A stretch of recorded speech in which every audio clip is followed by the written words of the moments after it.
engineer at Aztec protocol. It's a privacy protocol on the top of Ethereum. And I'm here to talk about our recent mainnet launch. So we launched on Friday, and so our protocol is now deployed on Ethereum mainnet, which is pretty cool. And so basically what it does is it allows you to take a standard ERC20 token and do confidential transfers to someone else. So I could send 10 DAI in zero knowledge to another person, and nobody would know what the value of that DAI is that I sent.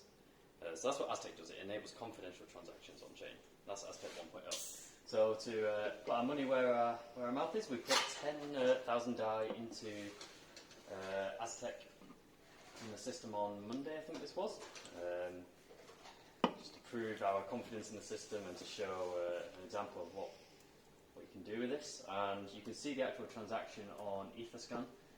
So you'll see here, so this is our ACE contract. So ACE stands for the Aztec cryptography engine, and this is like our central nervous system to the whole of Aztec. And if you go on ERC20 token transfers, you can see that we put 10,000 in. So why can you see that? Because this is a confidential protocol. So whenever you convert from a public ERC20 token into the Aztec ecosystem, that barrier is public. Because obviously you're going from 10,000 DAI into this sort of clouded, shielded, zero knowledge pool. So now that 10,000 DAI is in the pool, whenever someone sends this 10,000 DAI around inside Aztec, nobody can work out what the value of these notes are. So that's how it's confidential. And then when you draw out, you have the same barrier. So that's Aztec 1.0. Yeah, so it works. So today I was going to basically talk about that, and then I was going to talk about some of the things that we also released alongside our protocol deployment. And one of these is our SDK. So using Aztec at a low level is quite a complex, involved job. But our SDK abstracts away lots of complexities around this. So I was going to walk through some of this and sort of talk through what a bit looks like, and then run through a little demo as to how you can get started doing this sort of thing. So if that's good, I'll crack on. And then we're going to release in the near future a consumer-facing ZK-DAI DApp. So this should be something that you don't need to be a dev to interact with, and it should be something that people can just quite easily use on a day-to-day basis. So that's in the near future. But anyway, so to get cracking for the devs. So this is our website, our newly revamped website. So it just basically kind of talks through what our privacy SDK is, how it works. We've currently launched ZK-DAI. We're going to be launching these tokens in the future. So you can see there, so there's ZK Bitcoin, ZK ETH. How are you doing Bitcoin? Yeah. Wrapped with wrapped, yeah. Okay. So you can put like an ERC20 wrapper around it, and then as soon as something's in ERC20 format, it's compatible with Aztec essentially. So it's ZKWBTC. Yeah, I guess. Okay. Yeah. Is it ZK-REFs? ZK-REF. Yeah. And we've also got this. Just before we carry on, we've got this gas-free transaction program. So we're going to allow dApps a monthly quota of free gas transactions on Aztec, which means that Aztec will pay the gas for your transactions up to a certain number per month. So I think it's called the 0G program, and you can apply to become part of that, and then get some support from Aztec in the integration. And are those transactions quite expensive, or? So they're very gas efficient as things go, but obviously it's more expensive than just a standard transfer. So at the moment, a proof validation is around 300,000 gas, but then you have like smart contract plumbing on top and various things like that. So a whole Aztec transaction using this SDK with everything chucked in, you're probably talking about 700,000 gas maybe, but that's for absolutely everything. Anyways, we have docs. So our documentation is for our SDK, and it kind of walks you through how to use the SDK. And you've got your usual getting started, etc. But then the SDK exposes a core API of methods. Let me just check I'm on. So these docs are interactive, which means that there are live demo code examples on here, which will show you how to use the API. First of all, it will render information about the arguments that are going to... Can everyone see this? Do I need to zoom in? Yeah. So it will render information about the arguments that are required for the particular method, and then we have these in-page consoles, JavaScript consoles, which will execute the code that you see here. And they basically show an example of how you can use our API. And then you can click run code, as we'll do in a minute. And then this whole thing will be executed on Rinkbit. MetaMask is going to pop up. The Aztec SDK UI is going to pop up. And these are completely editable. So I can write, when I find my cursor, I can type in here. I could do whatever I wanted. You can write any normal JavaScript. Console.log has been replaced with console.info. That's the only thing. So just to demo this, so a deposit. So what a deposit means in the SDK world is I'm going to take some Dai and I'm going to deposit it into the Aztec sort of cloak, and I'm going to get these ZK Dai in my Aztec ecosystem. So first of all, this Aztec SDK injects into the window object an Aztec object. You've just got a method on it, enable, and this enable method, once it's resolved, it resolves to the full API of Aztec. You can pass in an API key for these gas-free transactions that I was talking about before. We're only on Rinkbit, so this API key is like anybody can use it, so it's in these docs.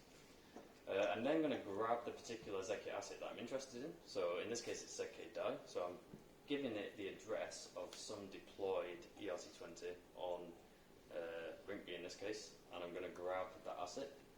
And then I can begin to interact with this asset. I can get the balance of the asset. I can then begin to transfer to it. So I'm just going to grab my Ethereum address on Rinkbit from this demo account. And then I'm going to run this code, and we should see various things happen. These are V1 of the docs, so these are under active development. So the Aztec UI is going to pop up. It's going to ask me to approve. So it's going to take me through the flow basically of getting set up with the Aztec UI. So I'm first of all going to set up. When you first set up with the UI, you have to create various privacy keys that are created, which give you access to your assets. Link my accounts. MetaMask is going to pop up. Oh, full screen. MetaMask doesn't like that. I'm going to sign.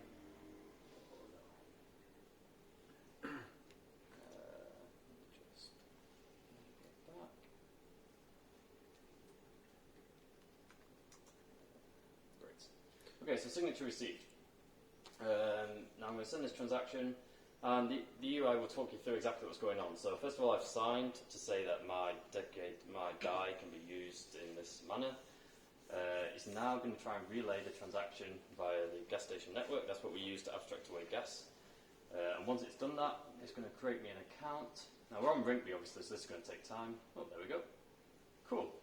And then you get in a nice little log here exactly what happened. Okay, so in this case, so it's telling me that my existing balance of ERC20s wasn't enough, so we have 4 sets down here. So if I click this, this is going to mint me ERC20 tokens over Rinkbit. Come on, MetaMask. Okay, so I don't have enough funds. Okay, fine. So if I just swap to...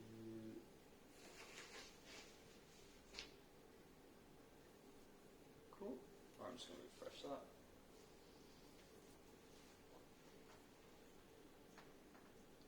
Okay, so you'll see the same thing happening again. Okay, so this is because I just need to pass it my Ethereum address. In the future, so these are being developed, so in the future it's automatically, you'll notice at the moment, if you want to interact with your account, you have to tell it that you're going to do that, and you have to actively pass it the address of yourself. It's this one here, isn't it? So, but in the future we're just going to pull that straight from the Web3 object. So this is now running. You can see down here I've got 100 of the ERC20s already, because I've already been playing around with this account. We've got a get ETH faucet, so you can get ETH straight away, which is quite nice. Cool, so I'm depositing 50, I'm on Rinkbit, 50 tokens. I'm going to get the appropriate ZK Dai.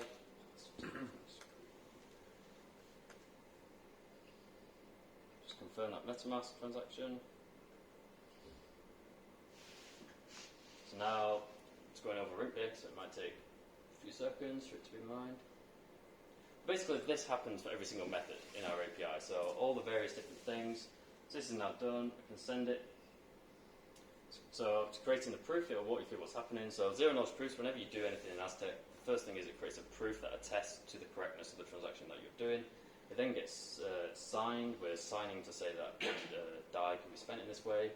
It's now relaying the transaction through the GSN, and then hopefully this will all convert fine, and it will be confirmed.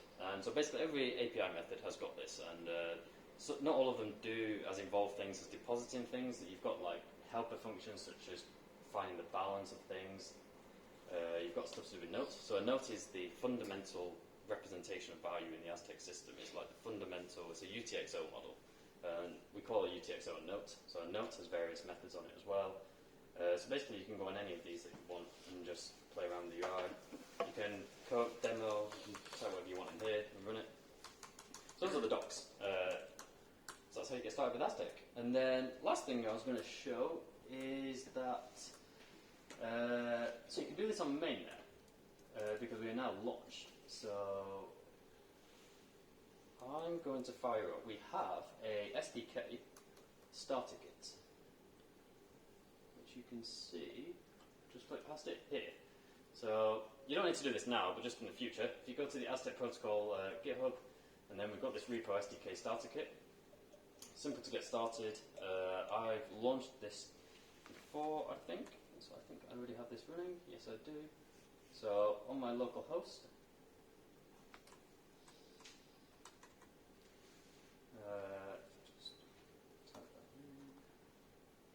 It's loading. So this is like kind of like an internal testing, playing around with the Aztec SDK, but this is obviously going to be replaced by the real ZK DAI DApp in the near future. But this is just going to show you, and you can play around with this on the starter kit. So this, I'm going to switch to mainnet. Do I have any mainnet ether here? I'm not sure I do. Alright, we'll just carry on with... Yeah, no, let's do it. Let's switch. So, on this demo account, I'm just going to switch to mainnet. I have ETH. Yes, I do.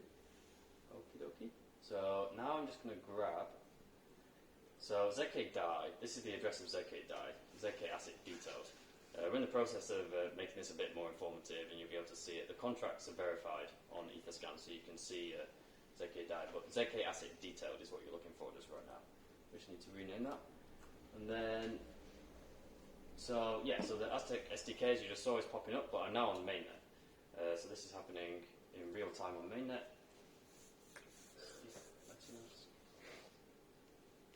We're going to be releasing loads of technical details about exactly what this SDK is doing under the hood and where things are being stored and all of the privacy considerations and a complete walkthrough in the coming days. But I'm just going to link that.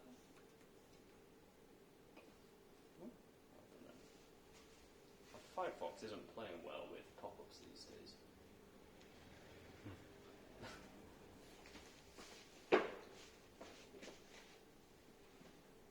Okay, so I'm linking my account to the Aztec. We have a smart contract on chain called the Aztec account registry. This is what basically allows for GSN method transactions. It also does things around generating encrypted viewing keys for me to access my assets. And as I say, our docs go through exactly what's happening here. Yeah, go for I it. have a bunch of questions. Yeah, feel free to jump in. Yeah. So, if I convert my DAI to ZK DAI, right? Yep. So is ZK DAI and ERC20? Does it have an ERC20 interface to it?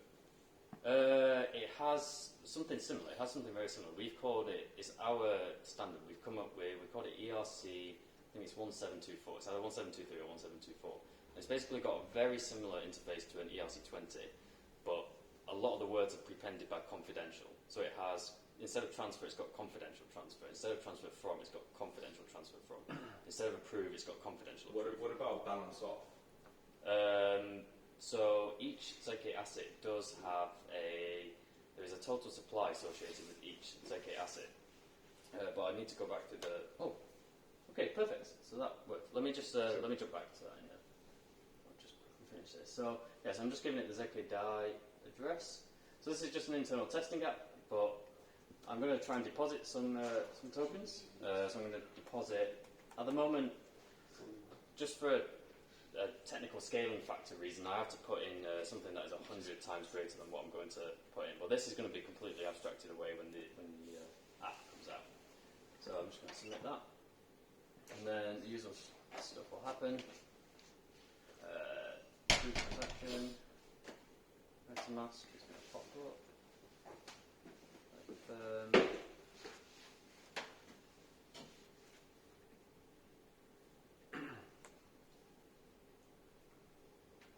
Okay. So now we're on mainnet, and I'm not certain what the gas is. So this might take a while, just like any mainnet related transaction. So 3 gas. Okay, fine. So this might take a while to go through. Basically, once this has gone through the whole process, I'll convert either DAI into ZK DAI. So that's Aztec. So it's launched on protocol on mainnet, and ready to be used and interacted with. And just quickly finish the question. Yeah.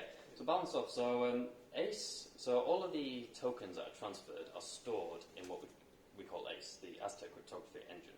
So if you want to see the total, you can still see the total number of tokens that are in the Aztec ecosystem by looking at the ACE contract. But this is that public to private interface that I previously talked about.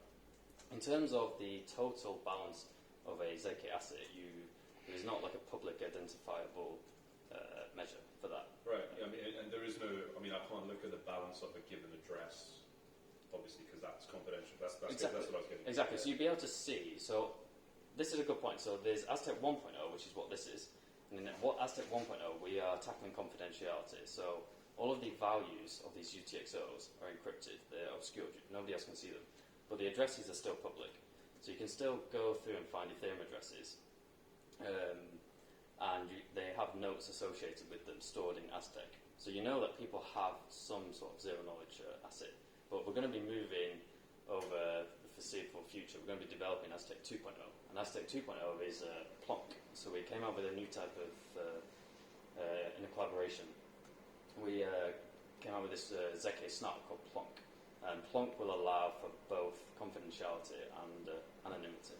So you'll have, you won't be able to tell what value something represents or who owns it. So that's how things are progressing. Just a quick follow-up. So just to be clear, so everything, if I want, when I'm in the Aztec space, so to speak, yep. If I stay in that space, I have full confidentiality. Correct. But anyone can track the amount of, say, DAI going in and out by looking at the bridge, right? At the moment, yes. Right. There's this public to private sort of interface. So it's really it's useful as if I'm going into the space and I'm staying in the space for a while. That would be a very good use case, yeah. And you can also do quite innovative things as well. So these ZK assets that I talked about, you can get different flavors of them. So you can have the public to private representation. You can also have a fully private one where there is no public linked ERC20 token. So you can have a ZK asset that is no public correspondence, and instead you can mint directly these Aztec notes inside this ZK asset.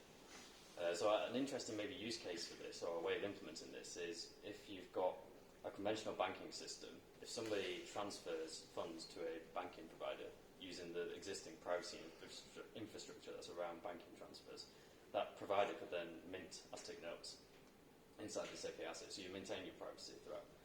So there's some variations like that. But yeah, so as the moment, predominantly you're going to have this public interface in Aztec 1.0, but as we move towards Aztec 2.0 and we develop that, then the address will not be public either. Yeah, go for it. Bunch of questions really. So first question is there anything stopping me from deploying this on my local test nodes? No, that's how we develop it. We deploy on Ganache. So I have full contract source code, I can compile that. Yeah, this is open source. So you just go to, I can show you exactly, I can give you a quick walkthrough. So let's just go to GitHub. So you just go to our Aztec repo. And ultimately, this is how everybody else can trust our code, because you can see it, you can go through it yourself, you can see what's happening. And the follow-up question to that, the SDK, does it only speak to the blockchain? It doesn't speak to a server somewhere? Yeah, so before, when I was talking about this technical documentation, that would go into full details, because there's quite a lot going on there. So, for example, we need this thing called the CRS, the Common Reference String, which is used to help validate our cryptographic proofs. This CRS is stored in cloud software providers at the moment. And so things about network requests and all that sort of stuff, we're going to go into full forensic detail and lay out exactly what privacy considerations are and like exactly what goes on in the SDK and that sort of thing. So yeah, we'll ping it to you. That's going to be coming out in the next few days, a week or so. Well, so going to full on. Instead of going into details, like let me just ask, if you guys went bust tomorrow or next year or in 10 years time, would I still have my tokens? Yeah. So the SDK goes down. Yeah. The SDK is just this convenient high-level wrapper around functionality that is embedded in the smart contracts. But like, so what if that's server side? Okay, the client side, because you still need to be able to construct the proofs. Yeah, so there's two sides. So you've got the client side, which is responsible for constructing the proof. So that's where you attest to the correctness of something that you're doing. And then you've got the smart contract side, which validates the correctness of this proof. And if the proof is correct, it will then perform a state update and transfer the value. Yeah, so all of our packages are on NPM, and they'll be there. Well, so even if we're not here, they'll be there. But you said it has to speak to the cloud in order to construct the proof at the moment. Yes, so this common reference string currently, yes. But yeah, as I say, wait for this documentation. We'll go into full details about exactly what goes on and what we'll be doing in the future. Are you taking any cut transfer fee? Not currently. There is a monetization strategy, obviously, because we're a business. But yeah, not currently, no. But I can go into more detail of that. So just to clarify, if someone sent you some ZK DAI, you would be able to tell the balance in your account? No. No, I can't. No. If someone sent it to Oh, yeah, sure, yeah. So that, yeah, I can't. But not Aztec. Not Aztec, no. Aztec can't, no. Yeah, that's the question, yeah. So the technical way that works is each of these UTXOs, these nodes, each one has something called a viewing key that's associated with it. And this viewing key can be used to decrypt the node, and that's how you get access to it. And these viewing keys are never, we don't hold these viewing, we don't get to, no, they're yours. Where are they stored? So the viewing keys are stored in the SDK in local storage. But exactly, again, we're going to go through in rigorous detail, forensically outlining all of this. And multiple viewing keys can be issued to different parties. Yeah. So the viewing keys are also stored on chain as well, because each note has metadata, and in order for you to give access to your note to somebody else, you can update the metadata of this note and add a new viewing key to this note. Now you encrypt it obviously when you update the metadata, and you encrypt it with somebody else's public key, for example, so that they can get it and they can decrypt it. Is it random public key or the one derived from the same address? So it's you might have seen when we popped up stuff to do with Aztec address, linked public key. There's some other. I don't think it's directly from your Ethereum public key. We use a different encryption package. So you said that every operation goes through that process that you displayed, right? So what you showed. So it seems like you first have to sign something, and then once you sign something, you have to do a transaction. Yeah. So that was me signing over, in that case, my DAI, basically, to say.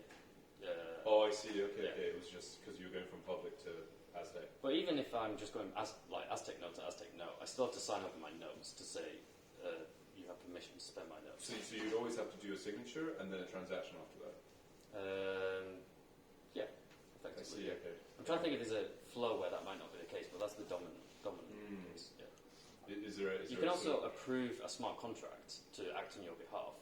Yeah, I was just going to ask, are you guys planning to shorten that into, I just need to do a transaction rather than I have to sign something as well beforehand? Or is that not possible technically with how it works? You also have to think around permissioning, because you still need a way to permission. But yeah, as I say, you can approve other third parties to spend your notes on your behalf. So that's quite a common flow. We built a loan DApp a while ago where it was like an example of a loan, a very like prototype example of a DApp that administered loans in zero knowledge, and it streamed interest in zero knowledge. So in that case, there was a big use of this flow where we approved a smart contract, this loan smart contract, to act on with our notes on our behalf. Yeah, I guess I was thinking if I was trying to send DAI to you, I just do a transaction, but in the Aztec space, I have to do a signature. I'm just from the UX point of view. Yeah, okay. Yeah, and so let's say RAM is sending ZK die to you. Would you first have to create, one of these key pairs? No. If anybody can send zero knowledge node to any address whatsoever. Okay. If you wanted to make use of the ease of the SDK, for example, that could then sort of tell you that a note had been sent to you, sort of give you your viewing key. If you wanted all this easy-to-use functionality, you'd have to have registered with the SDK. But in principle, no, anybody can own an Aztec node. It's just the ownership is the public key, an Ethereum public key is the owner of a node, essentially. So, yeah. And the contract you were just talking about, the zero knowledge... ACE, maybe? Aztec Cryptography Engine? No.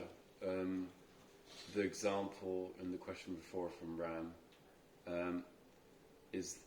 that is an actual smart contract on Ethereum, right? Not something running... and it's interacting with nodes. The zero knowledge lending for... Yeah, the zero knowledge lending... Essentially. Thing. Oh, the loan app. Those were... That's an actual Ethereum contract, but it's interacting with nodes. And so you don't know what the contents are. Yeah, exactly. Okay, so, great. yeah, this was kind of like a prototype to show that you can begin to build existing financial assets on chain in zero knowledge. That was kind of the premise of it. So it was a set of smart contracts which were deployed, I think, on Rigby, and they showed you that if I was giving a loan to someone else, I could put up this loan amount. Someone else could borrow it from me, and they have to pay back some interest, obviously. And we were demonstrating that you could pay this interest back in zero knowledge, and also the loan amounts were in zero knowledge. So basically, you can make a loan that nobody knew the value of, and also which nobody knew the absolute amount of interest that was being paid. The public percentage of interest was known. So it might have been 5%, people could see that, but nobody would know actually how much interest was being streamed. No one would know that $3 every day was being streamed, for example. It's amazing. Yes. Yeah. So, when you say streamed, what do you mean exactly? So, I might be able to get this up. Because, by what I understand, zero knowledge proofs are basically kind of static, right? Yeah. So how can you, a stream for me is an ever-increasing number. Yeah. So how can you compute a proof of an ever-increasing number? That's a really good question. So we have a family of proofs which all have different functionality. The things that you've seen on here of all the send, the deposit, the withdrawal, they're all a variation, an implementation of what we call a joint split proof, which is the basic one. We then have something called a dividend proof, which allows you to calculate in zero knowledge the ratio of the two numbers. And so we can submit a proof that we can submit continuously or over a certain time period a dividend proof that works out what the interest payment would be effectively. So you do have to recompute it. Yeah, you've got to recompute it and revalidate it. Yeah, true. Yeah. But yeah, in that way you kind of you can over some discrete time period you can stream. Yeah. I was wondering if there was a way to avoid the yes, recomputing of it. Yeah. Is it over time or over the block number? I think the block number was used as a proxy for the time. I just wanted to ask you, since with your understanding of how it works and the gas efficiency and all of that, which kind of use case do you see emerging in 6 months? That's really interesting, but that's kind of for you guys to decide. But from my perspective, I could tell you where the need is. But what I want to know from you is what would make sense from your understanding of you help building this. You see what I mean? It is genuinely really hard to decide because we're trying to be the kind of privacy enabler for dApps. dApps will be taking our privacy solutions and using it to build all sorts of cool and crazy and incredible things. I was at ETH Paris, I think a year ago, and a team there built a zero-knowledge voting DAO. They used some of our Aztec proofs to build a DAO where they could vote on proposals in zero knowledge. And that, I just would never have thought of, to be honest. So, it's kind of down to you guys. But I know that's a bit of a cop-out, a bit of an excuse. There's a question related to that. And so I can sort of get my head around writing a contract which is open source people can look at and where all the data is basically public. Yeah. And we can sort of order that contract and we can all come to a conclusion saying it's safe. Yeah. But if you then have to add this concept of privacy on top of that, and you then ask me to write a contract implementing all those features, I don't know if I'm capable of doing that. How can you guys help me do that? Yeah, that's a good question, and that's kind of like on us to try and make this as easy as possible. The SDK is like our first offering for this. This is our offering to make integrating with dApps much easier than it used to be. So we're taking steps towards it. So the SDK is like the prime offering for that. That is like the developer-focused dApp builder integration tool. And all of these docs will take you through exactly how to do that. We also have like extensive documentation around all of our code, contracts, how you can integrate. We started this zero-G program, as you saw there, where you can sign up and then you get like Aztec developer support, a certain number of hours per month, you get some free transactions per month. So that's on us, and the SDK is like the first offering for that thing. Go on. So I was just wondering, so if we're building something like Kickback with this, right? I'm guessing so the calls where we say, okay, transfer this much money back to this person or whatever it is. Yep. Everything else in our contracts could stay the same except the bits where we're going to be sending assets around, I'm guessing. So that whole thing would have to be engineered differently, right? I can't just make a call to transfer something. I've got to... Yeah, you would have to call like ZK-asset.confidential transfer. We could go through how this would look later on, but just my gut feeling would be something like you would, I don't know, get the ZK DAI address, and then you'd call cast it as the interface. But the UX would be different as well. Slightly, yeah, because you'd have to supply proof. So that's where the Aztec dApp would come in. You'd have like a pop-up from the Aztec dApp saying create this proof, and then that would get relayed to the method that you're interested in. And somewhere in this method, it would call essentially ZK-DAI.confidential transfer, and it would transfer in zero knowledge instead. Okay, cool. But we can go for exactly what you're looking at. If you're interested. Go from? I was curious about the monetization because you mentioned. Yeah, so I'm an engineer. Sorry for disturbing you. When you will approximate the finish, this code, when has that been approximately just about 10 hours. Sorry. Yeah, don't worry. I'm just an engineer, so I don't have exact details about business side of things. But if you're interested in that, reach out, and I'm sure we'd love to talk. Sure. Is just very high level on that. Do you think it's going to be user-focused charge or like service integrating your service charge? I honestly no idea. Sorry. I don't know. I code. I write Solidity smart contracts on a day-to-day basis. But yeah, no, for sure. Reach out and we'll be. People will be. Yeah, she just wants to clean the office. It's okay. We can stay here. Yeah. I'm all done, so Take a break. from? Yeah, we take a break. Cool. Well, yeah, thanks for listening, I mean, this is like, of all the stuff we're trying to build, there's like a bunch of stuff that's obvious